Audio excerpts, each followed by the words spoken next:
I'm Renee Varnadore, and thank you for clicking on this full moon eclipse, September 17th. For me, it's tomorrow. I'm creating this video on September 16th, and I just thought that everybody should know that we're in an eclipse portal right now. We've kind of been in an eclipse portal for the last 2 weeks because eclipse portals last from 2 weeks before the first eclipse in the series. And so we've got this eclipse happening in September, and it's a lunar partial eclipse. So it's not going to be fabulous going outside wearing the glasses. There's so much fun things when you've got a total solar eclipse.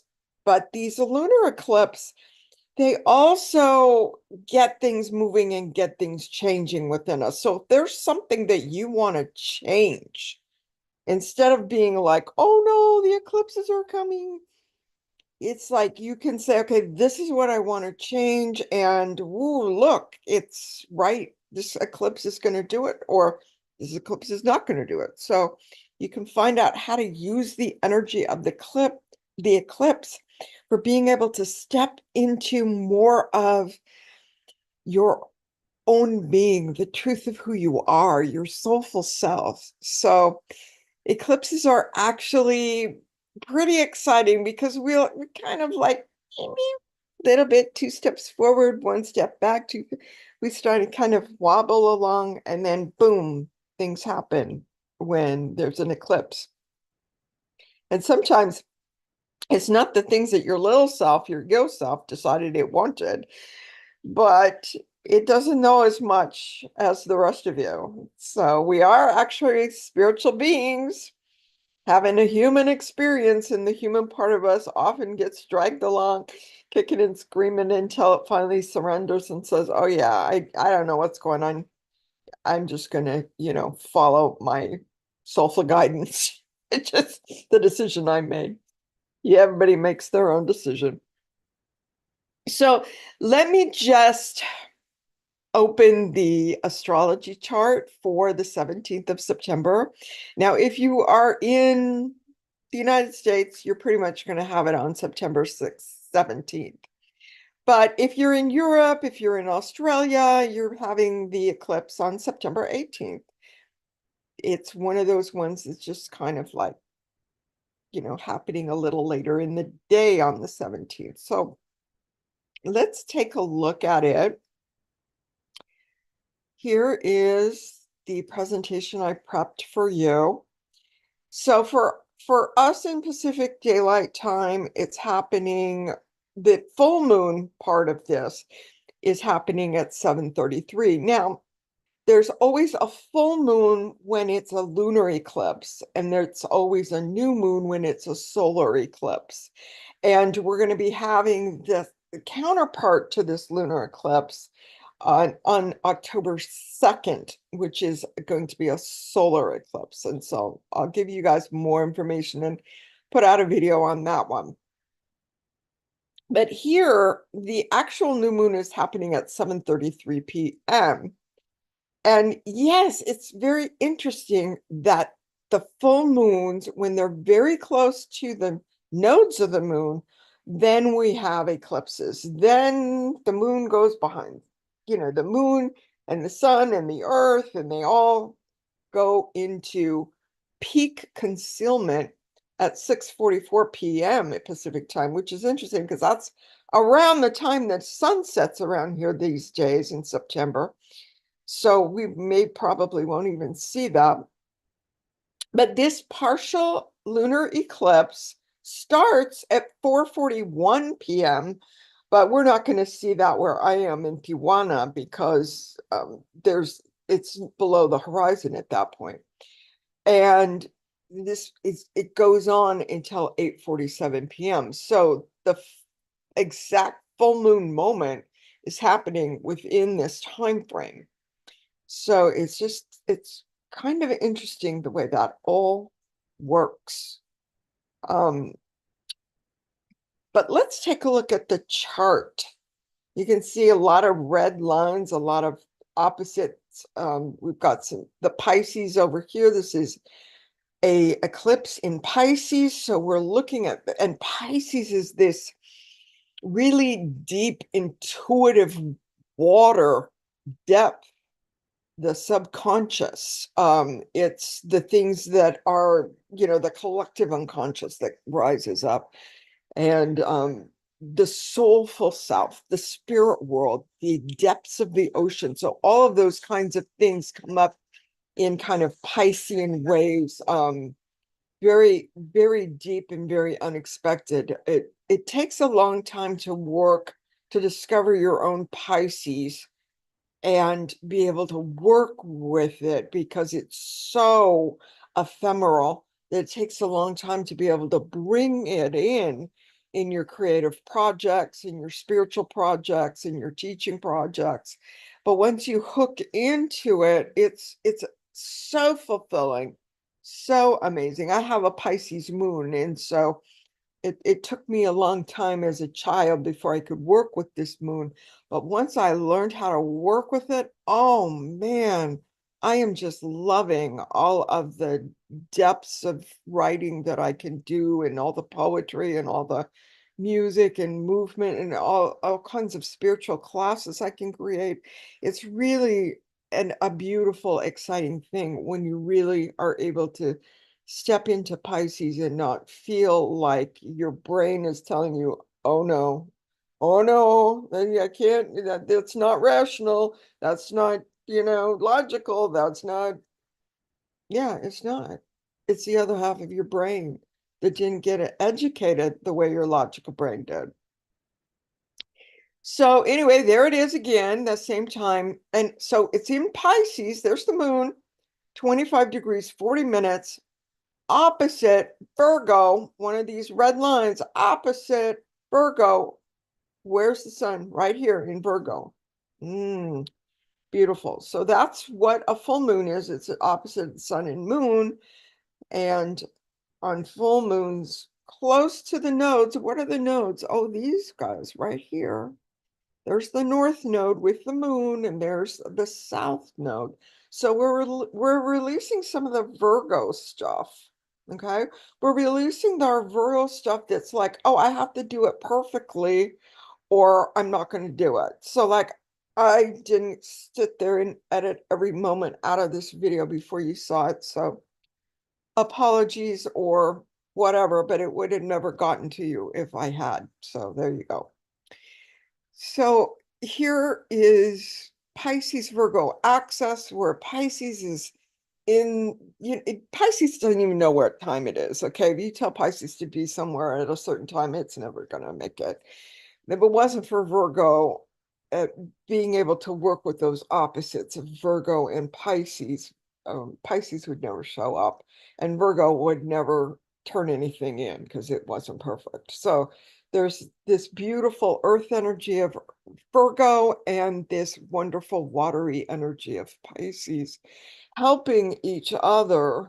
And when we are able to stay out of those opposites and be able to come into the center, we can see this figure eight in the center of this beautiful opposition between those two. Now, the word opposition, don't let it freak you out.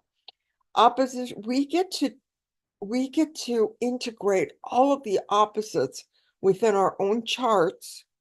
And every time there is a full moon, we get to integrate the opposites of that full moon.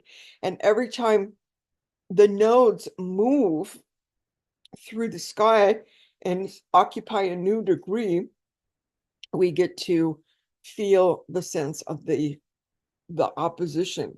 So we're able to bring things that we think are opposite, and we get to bring them to center.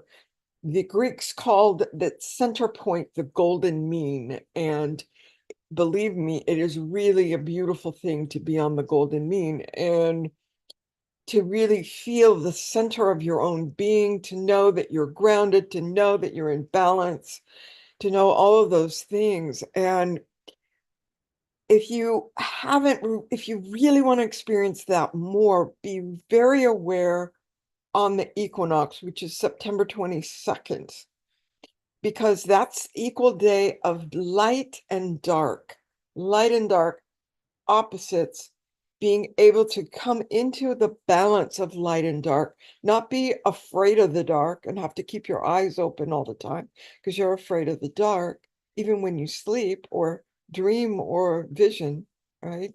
Or be so in the light and so blinded by the light that you're like just waiting for your next peak experience, and your whole life is chasing light experience instead of bringing in and anchoring that light into what is still hidden or dark within you, within your own being. So for me, that's how I learned to balance the light and the dark. Take the vision, bring it into the earth, anchor the light into the places I haven't looked yet, and then be able from there to manifest things and create things in the world. For people that don't have as strong of a Pisces or an intuitive sense as I do, or just everybody has their own unique vision and their own unique lens. And when we really listen to what each other is saying, we learn so much. So one of the amazing things about this particular new full moon is that it is happening right next to where Neptune has been hanging out for the last year and is going to continue to hang out for many more months. So here is Neptune. Neptune got all the way to 29 degrees, 50 something minutes. It was almost in Aries, and then it went retrograde. And it is within 3 degrees of this particular eclipse full moon. So there is definitely a Neptunian quality, Neptune in Pisces. So Neptune is this really spiritual outer planet that really creates a whole cradle of beautiful energy for an entire generation.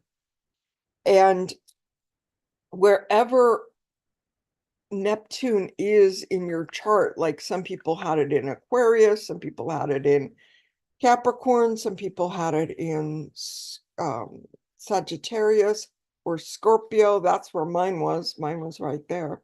Some people had it in Leo or Virgo.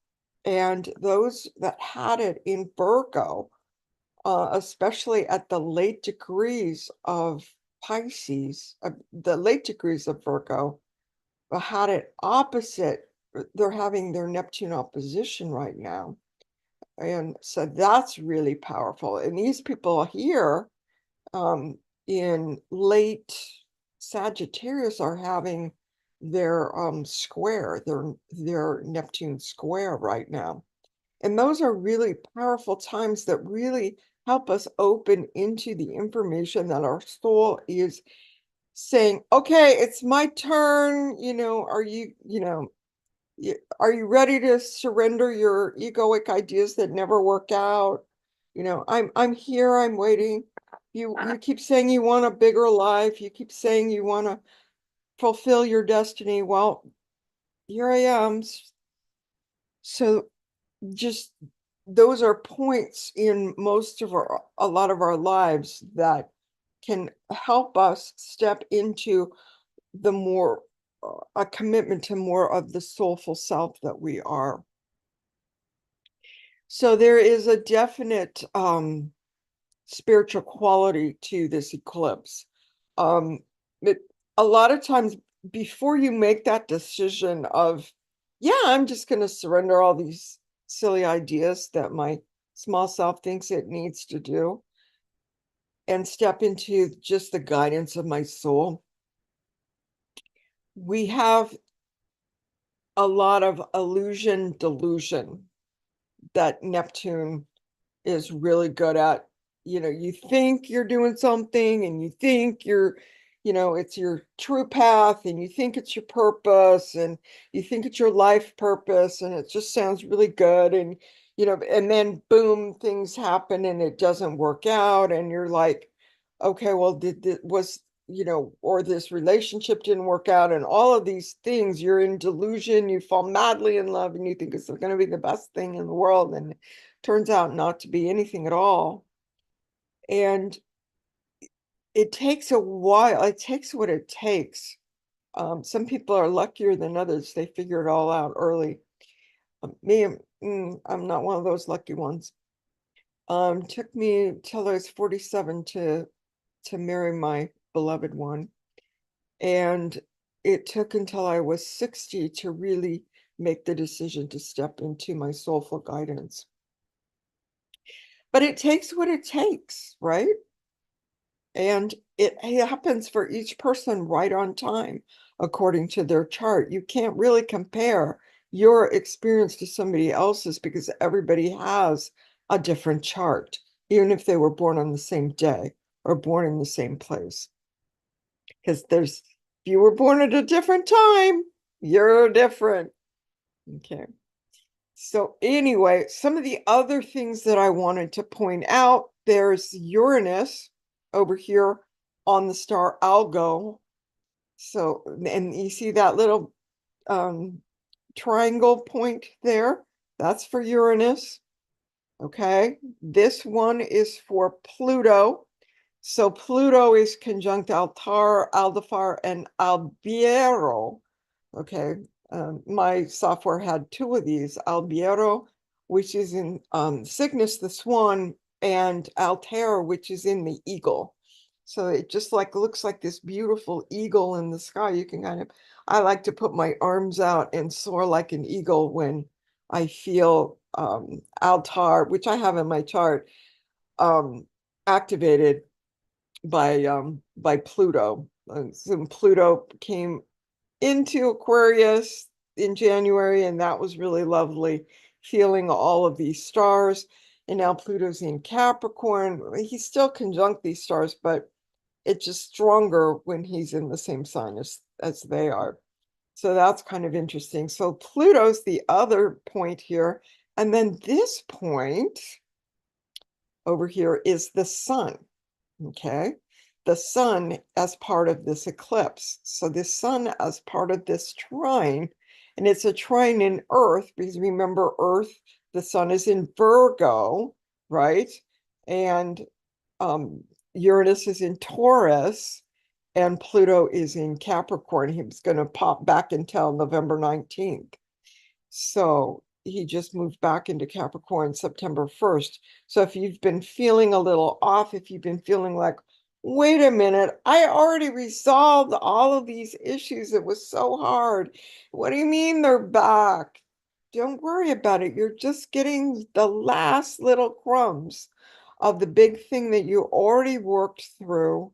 Okay, you're just going to tweak those last few things, understand what the heck was going on the whole time since 2008. Pluto's been in Capricorn. So don't worry about it. When you see little red, the numbers in red, they're in retrograde, they're in reflection. And it's really, really good, actually, to live in the present moment and to know that you can only take action in the present, right? Yes, you calling ourselves back from all times and all places. But it's also really interesting when you have planets in retrograde like Pluto, Neptune, and Uranus that are making this configuration. So we have trines, a grand trine. We also have a grand minor sextile because the point here is the moon and Neptune. Okay, so we've got the moon and Neptune here making it's making a kite actually, because it's got an opposite with a trine and then sextiles. Okay, so this is a really beautiful flowing thing that goes Pluto, Moon, Neptune, Uranus, and this one goes Pluto, Uranus, Sun. And it's just really beautiful, bringing in a lot of really solid earth energy. So if there's something that you want to manifest that you're reflecting on, and you get a, a reflection, a vision during this time, then it's really a good chance that you'll be able to manifest because you've got this trine. And when you manifest in a square, that's a really solid, earth, and it'll be around for a little while anyway. But this is kind of like a flow, an earth flow. And this is a really good thing to have when you are actually in creative mode, to flow with earth energy. So that's really good. And then this one, the sextiles are flowing too. The blue ones are flowing. And the moon is right on that. So we've got the moon in Pisces with these two air. Okay, so here it's earth, earth, earth, earth. And then this one says, no, we need a little water poured on the earth. We need to make a little bit of mud, says the moon in Neptune. So it's kind of interesting because when you make a little mud, what happens is that the solid earth that you couldn't do anything with suddenly becomes more mutable, more pliable. And it's like, oh, I can create with this now.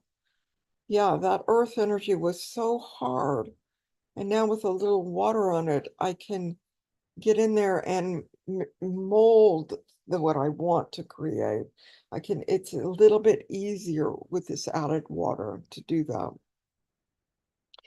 And of course, Pisces and Virgo are both yin energy signs, feminine energy signs, receiving signs. So receiving information that's intuitive.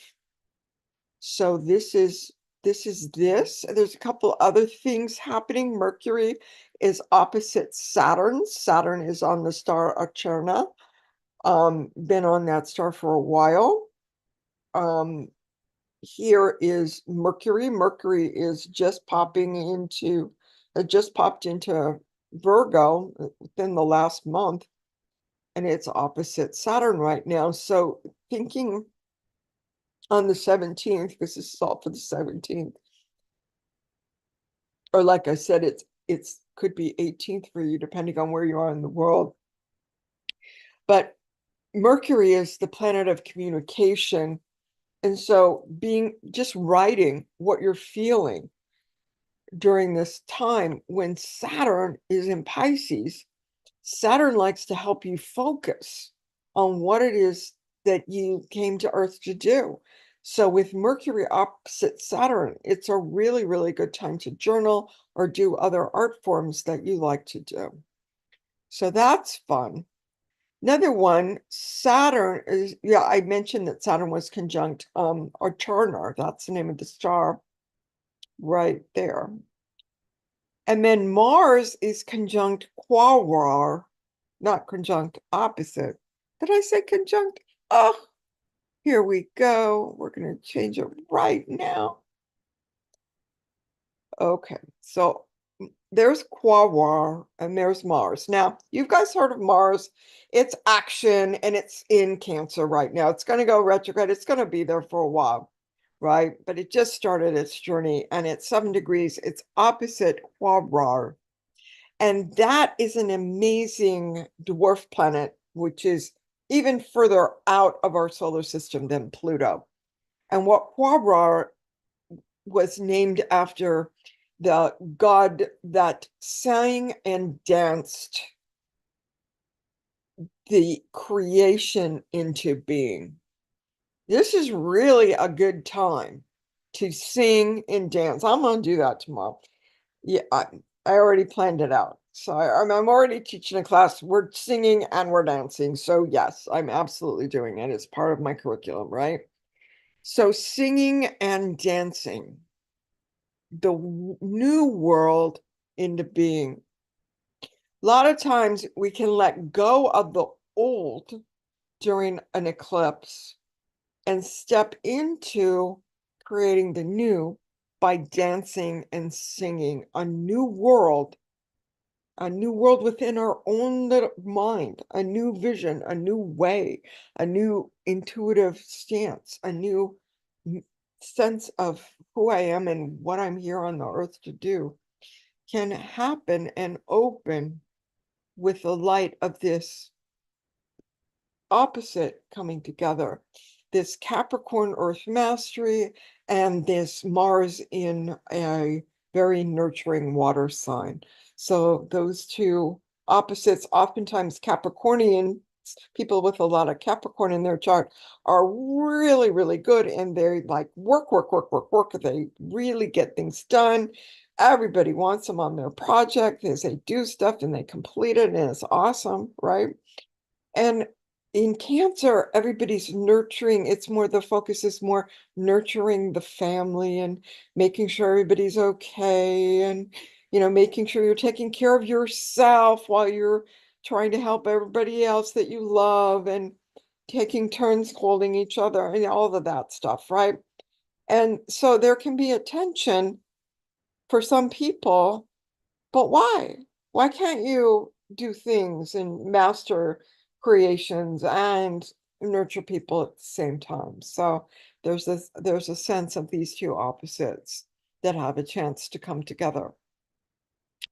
So Venus is conjunct Arcturus, and if you've listened to me before, I absolutely love the star Arcturus, and I will tell you time and time again that Arcturus is there's this frequency that comes from Arcturus of unconditionally loving beings that are very, very powerful emotional healers.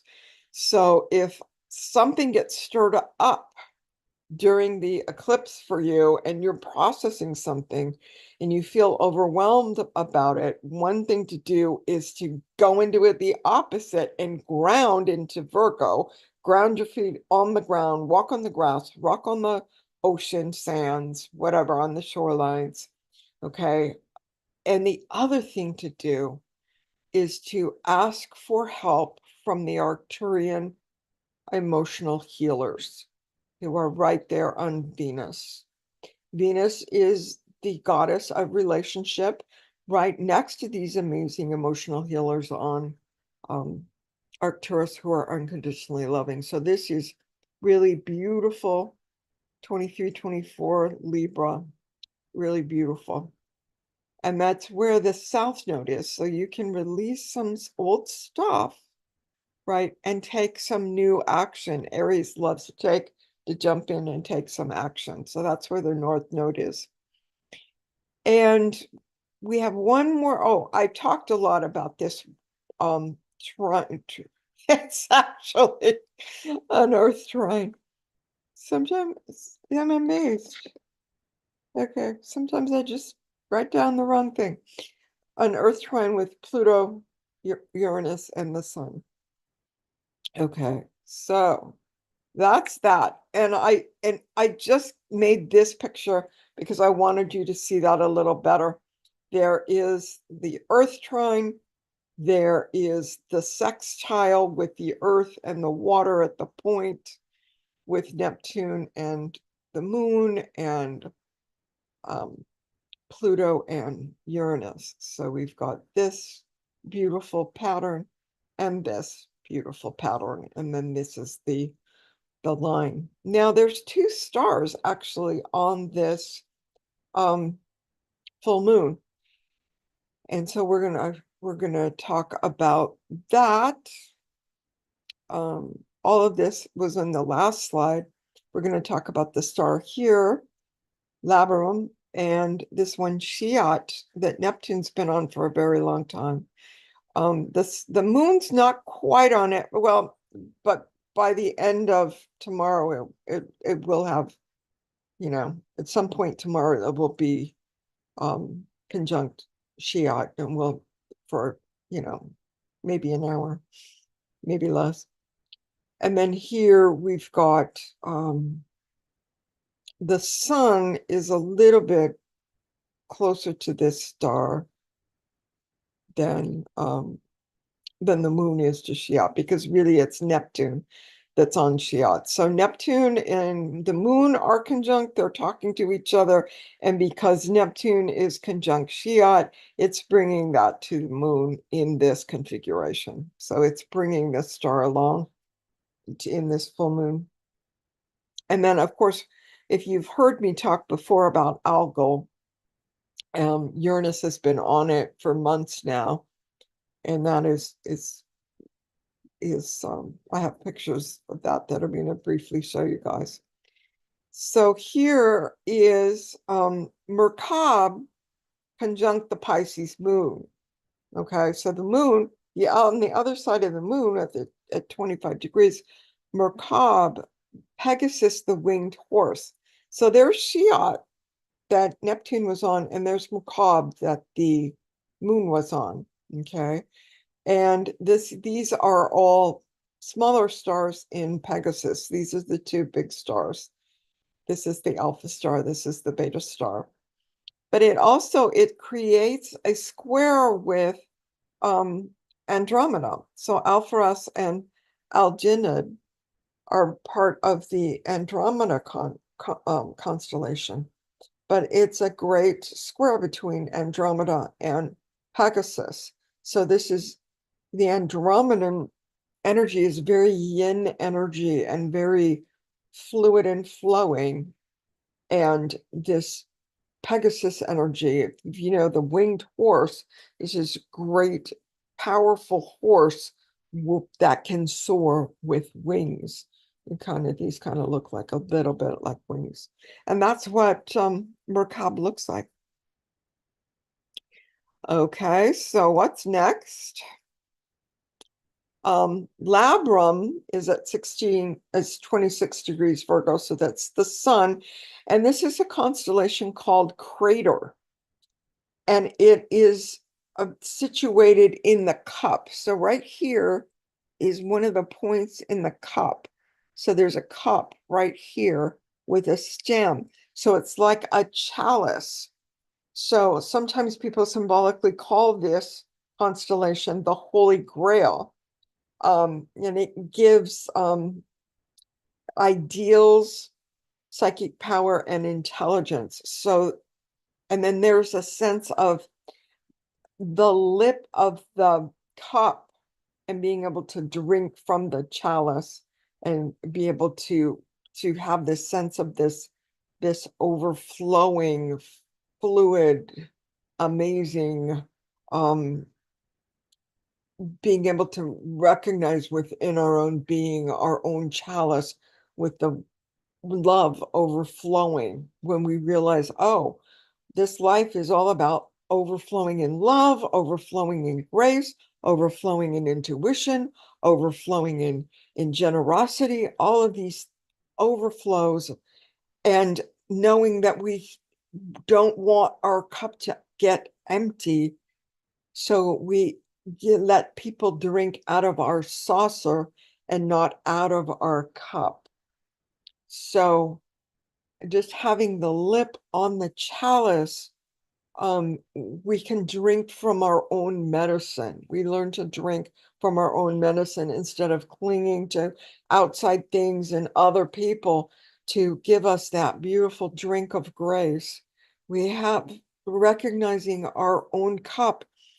If you haven't recognized your own cup overflowing, this is a good time to recognize that with the sun right on this constellation. It's not a big giant star. It's just a modest star. You can see that there are stars that are just as big as it is in this constellation. And it's just this, pretty yellow star.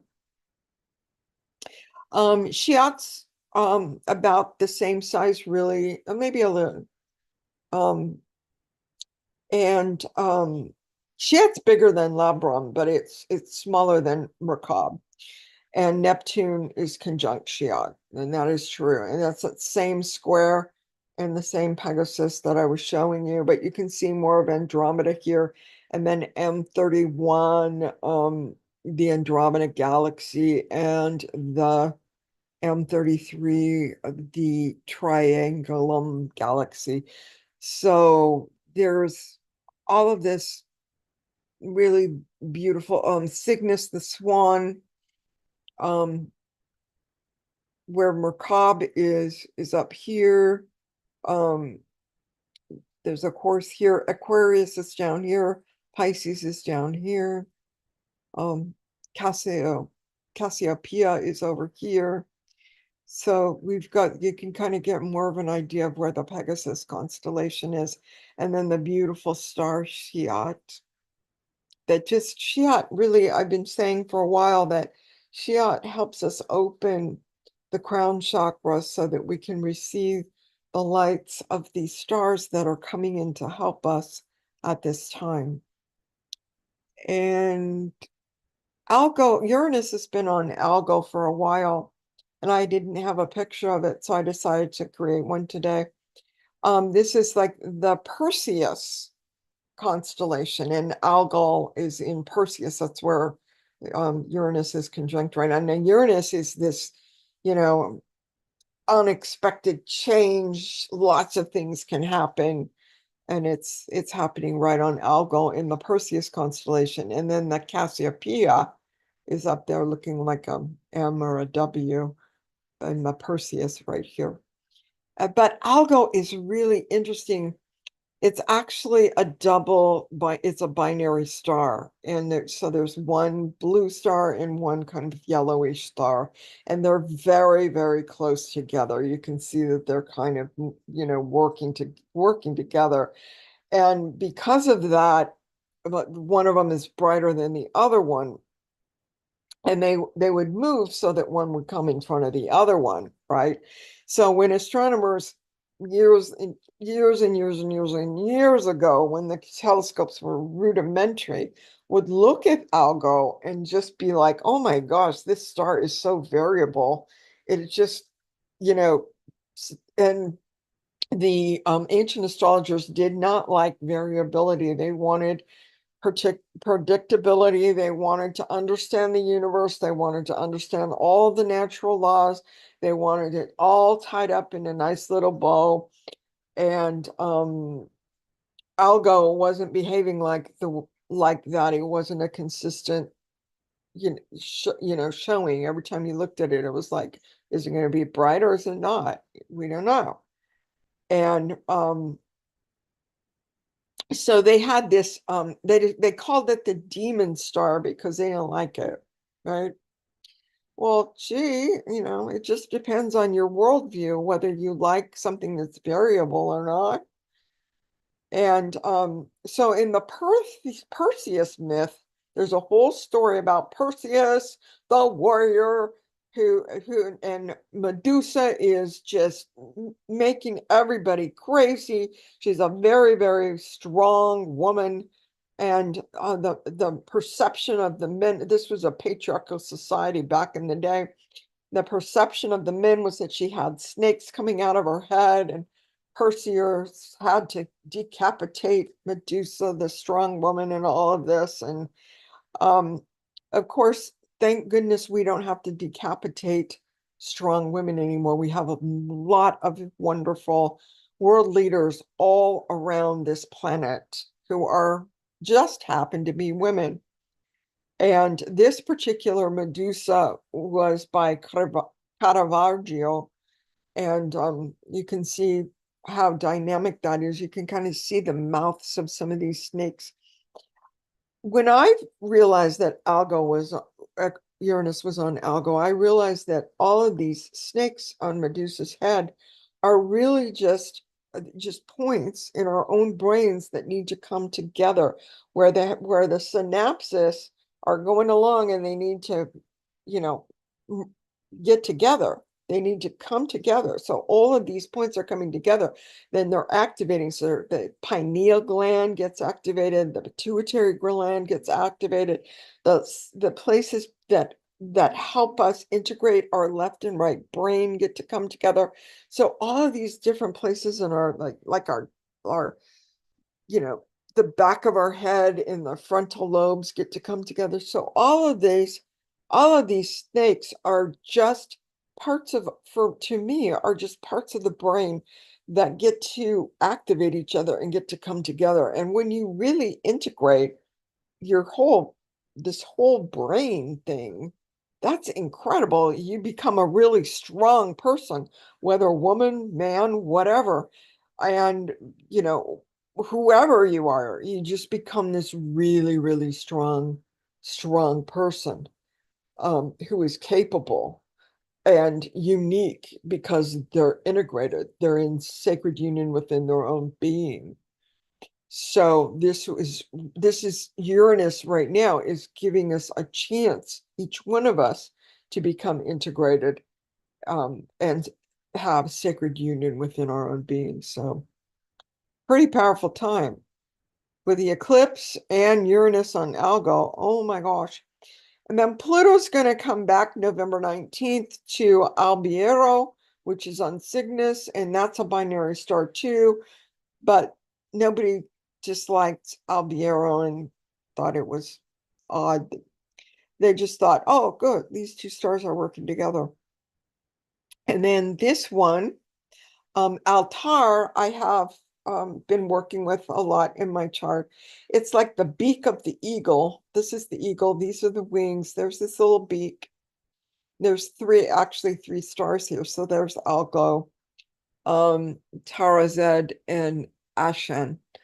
But Altar's the big one. And I've always felt this star, in my hip or in my knee, in my thigh. And so somewhere on my left leg. And what it is saying is for me to have the courage to step forward with my left side, feminine side, receiving intuitive self, soulful self, the part of me that can actually talk to and get messages from my soulful self, right? To be able to have the courage to step forward with that foot, as opposed to the foot that's just parroting what everybody else told this brain was true. And a lot of it was true at one point, and a lot of it is not true any longer. So a lot of us are going through discarding old beliefs and stepping into the new, which eclipses are wonderful for the opportunity to do that. If you've been on a journey of releasing your old beliefs and your old ideas, this is an excellent time. So here, the Sabian symbol, a new moon that divides its influences, freedom of choice, civilization demands conformity, but the soul requires freedom to choose what comes next. So, Yahoo! Everybody exercise your own free will. That doesn't mean you go out and you take from everybody else and you overconsume and all of that. To the point of your harming your body. What it means is, ask yourself, because everybody has their own answer for this. What is freedom for me? What is my way of being free? What does that mean for me?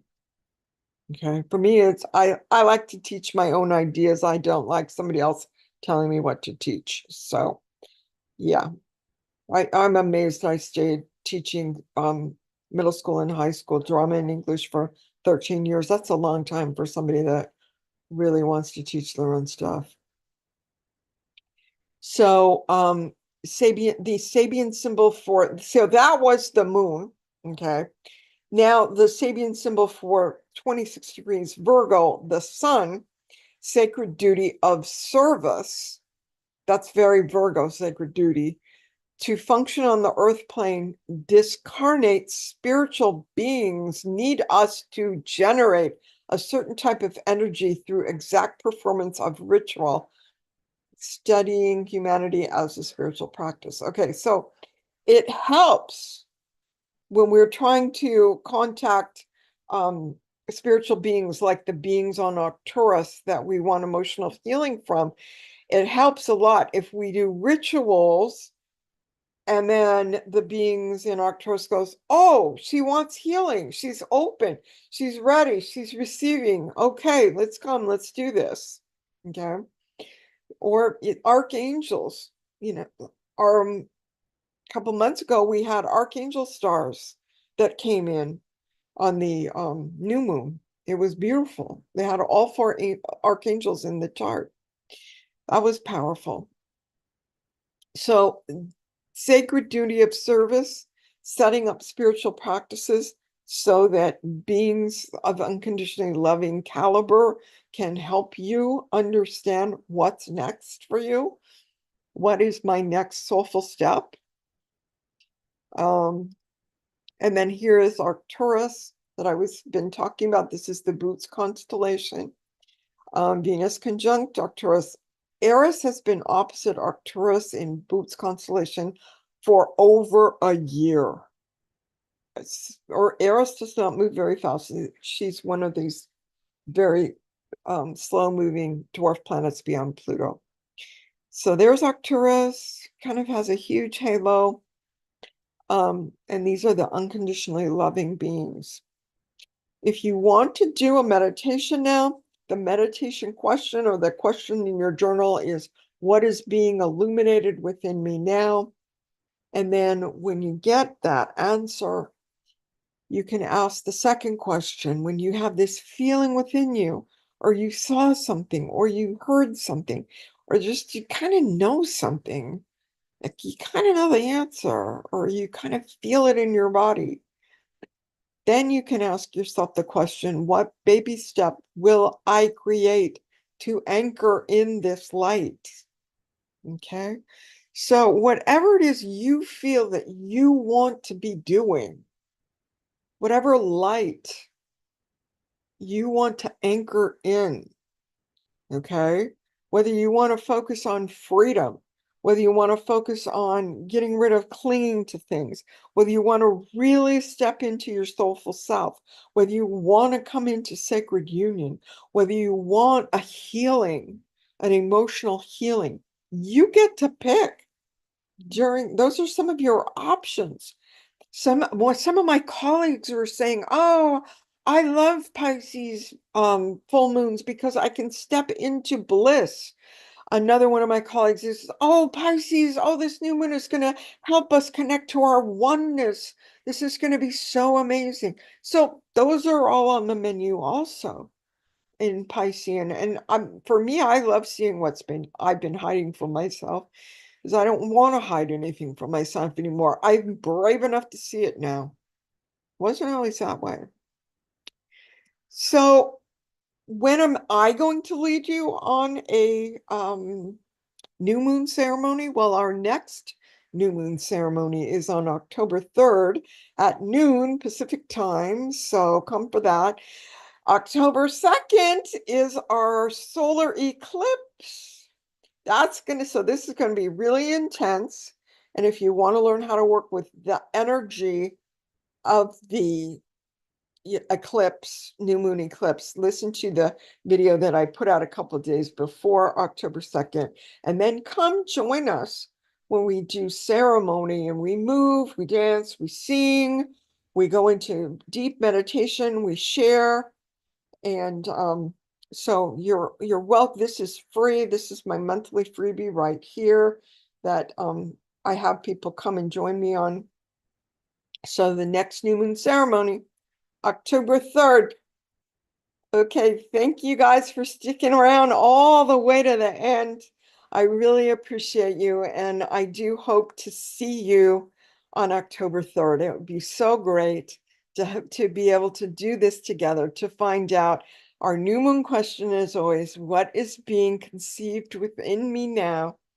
And we're going to do that together. But on your own, in your journal, in your meditations, in your spiritual practices that you do, the question for the full moon is, what is being illuminated?